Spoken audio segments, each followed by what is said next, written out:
Assalamualaikum warahmatullahi wabarakatuh. Bismillah, subhanallah, usalli wa usallimu ala rasulillah wa ala alihi wa ashabihi wa mawalah amma ba'du. Sedulur yang dirahmati Allah, alhamdulillah al-fakir panjatkan puja dan syukur kehadirat Allah Subhanahu wa taala, dan semoga para pecinta, para muhibin, para subscriber channel A6 Official dimanapun kalian berada, Al-Fakir doakan semoga kalian semua senantiasa mendapatkan rahmat ya Allah, diberikan keselamatan, diberikan rezeki yang melimpah ruah, dan semoga senantiasa dalam perlindungan Allah Subhanahu wa taala. Amin ya Allah ya rabbal alamin. Sedulur yang dirahmati Allah, pada kesempatan kali ini Al-Fakir sedikit akan membahas tentang hal kecil yang insya Allah akan merubah kehidupan kalian dan tentunya akan menjadikan penyakit kalian sirna dari tubuh kalian. Sedulur yang dirahmati Allah, yang mana kita ketahui bahwa di dalam tubuh kita, di dalam jasad kita itu ada yang disebut dengan qalbu, yaitu hati. Apakah itu hati? Maka Kanjeng Rasul pernah bersabda, al-qalbu kal malik. Qalbu itu ataupun hati itu bagaikan raja. Kalau hati bagaikan raja, tentunya ada wilayah yang dikuasai dan tentunya ada bala tentaranya.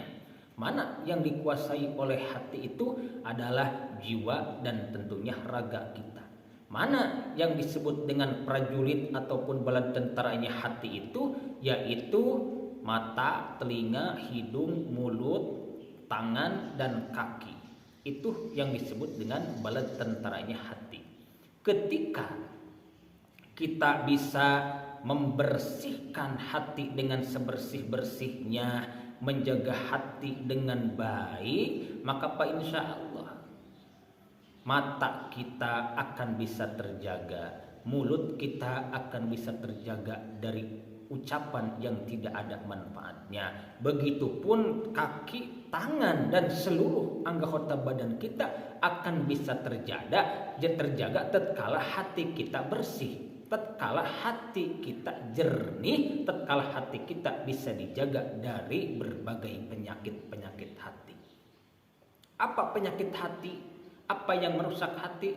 Yang merusak hati yaitu diantaranya ketika kita mempunyai rasa suudon, iri, dengki, hianat, hasud, itu yang akan merusak hati kita. Tatkala kita mempunyai penyakit hati, maka ucapan kita akan mengeluarkan ucapan yang bisa merugikan diri kita dan merugikan orang lain. Begitupun anggota badan tubuh kita, ketika kita mempunyai hati yang kotor, hati yang jelek, maka kehidupan kita pun akan jauh dari keberkahan, akan dekat dengan kecelakaan. Naudzubillah, summa naudzubillah. Seperti contoh, ketika hati kita banyak menanggung beban yang berat, ketika hati kita terlalu bersedih, ketika hati kita terlalu banyak galau.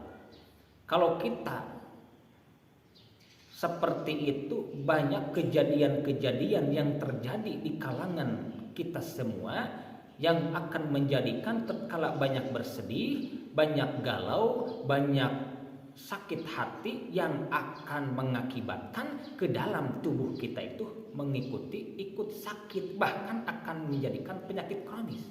Tapi sebaliknya, ketika ada orang yang lagi sakit secara dohiriyah tetapi bisa menjaga hatinya, bisa berpikiran yang positif, dan hatinya sudah tidak ada lagi penyakit-penyakit iri dan khianat hasud, maka insya Allah meskipun dalam keadaan sakit akan bisa sembuh. Sebaliknya, dalam keadaan sembuh bisa jadi sakit kalau hatinya kotor, hatinya banyak sekali penyakit-penyakit, kotoran-kotoran yang singgah di dalam hati kita. Naudzubillah min dzalik.